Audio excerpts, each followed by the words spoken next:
السلام علیکم ورحمۃ اللہ وبرکاتہ۔ دوستو، اللہ تعالیٰ نے انسان کو اشرف المخلوقات بنایا ہے، لیکن اشرف المخلوقات ہونے کے باوجود انسان اکثر ایسے عمل کر جاتا ہے جس سے انسانیت لرز اٹھتی ہے۔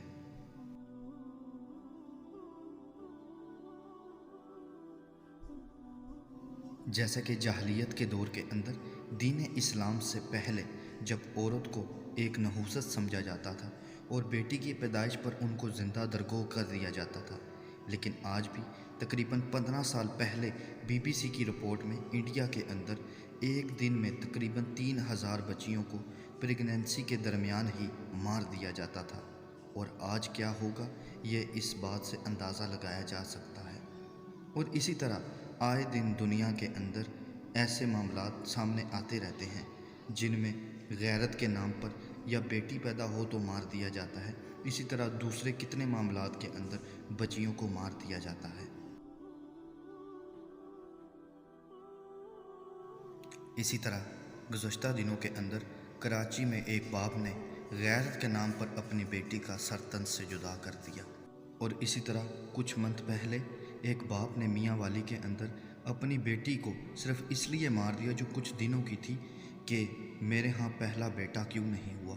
اور اس نے جب وہ دودھ پی رہی تھی اپنی بیوی سے اس کو چھینا اور زمین پر پٹخ دیا اور تقریباً 5 فائر اس کو مارے۔ اس کے بعد ایک اور واقعہ جو کہ کافی زیادہ منظر عام پر آیا، جس میں قصور میں ایک عمران نامی شخص نے ایک چھوٹی بچی زینب کے ساتھ زیادتی کے بعد اسے قتل کر ڈالا۔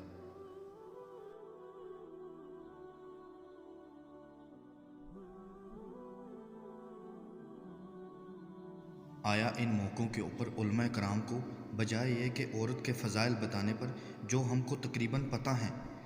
لیکن یہ نہیں کہ اس شخص کو عبرت کا نشان بنایا جائے یا اس کی سزا قرآن و حدیث سے بتائی جائے؟ اور سزائیں بتائیں بھی کیسے جب کہ ان کی اپنی کتابوں کے اندر یہاں تک لکھا ہو کہ اگر کوئی چھوٹی بچی کے ساتھ زنا کرے اور اسے پھر مار بھی دے تو دونوں صورتوں میں وہ دیت ہی دے گا۔ دیت یعنی ایسی رقم کہ جو قاتل کی طرف سے مقتول کے وارثان کو دی جاتی ہے، اور اس پر نہ کوئی سزا انہوں نے بتائی بلکہ چند ضعیف احادیث کا سہارا لے کر انہوں نے یہ تمام دلیلیں لی ہیں، اور ان میں سے کہ جب باپ اپنے بیٹے کو مارے تو دیت ہی دے گا، اس کی کوئی سزا قصاص وغیرہ نہیں لیا جائے گا۔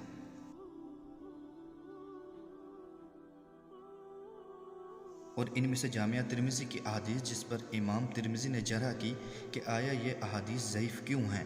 ان کی بنا پر علماء کرام موت کی سزا تجویز نہیں کرتے یا بتاتے ہی نہیں ہیں، اور انہی احادیث کو حافظ شیخ زبیر علیزئی صاحب نے اپنے رسالے کے اندر ضعیف کہا ہے۔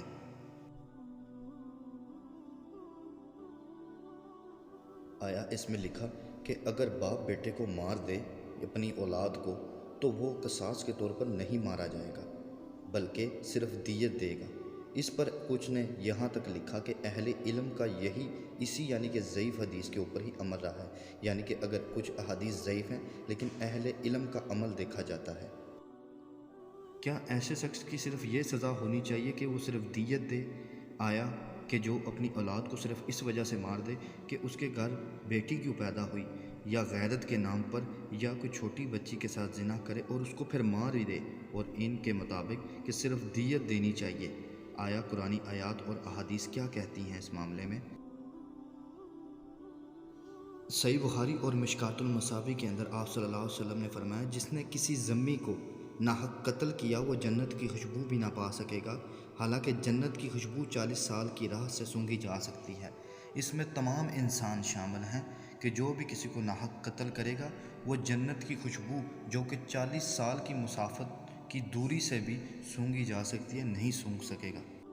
تو آیا جس نے اپنے اولاد کو غیرت یا اس وجہ سے قتل کر دیا کہ اس کے گھر میں بیٹی کیوں پیدا ہوئی، اس کے ساتھ کیا معاملہ ہوگا؟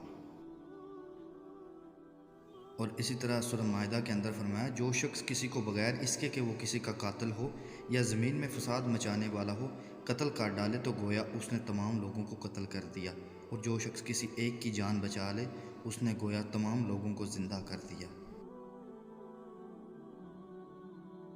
اور اسی طرح سورۃ النساء کے اندر فرمایا اور جو کوئی کسی مومن کو قصداً قتل کر ڈالے اس کی سزا دوزخ ہے جس میں وہ ہمیشہ رہے گا، اس پر اللہ تعالیٰ کا غضب ہے،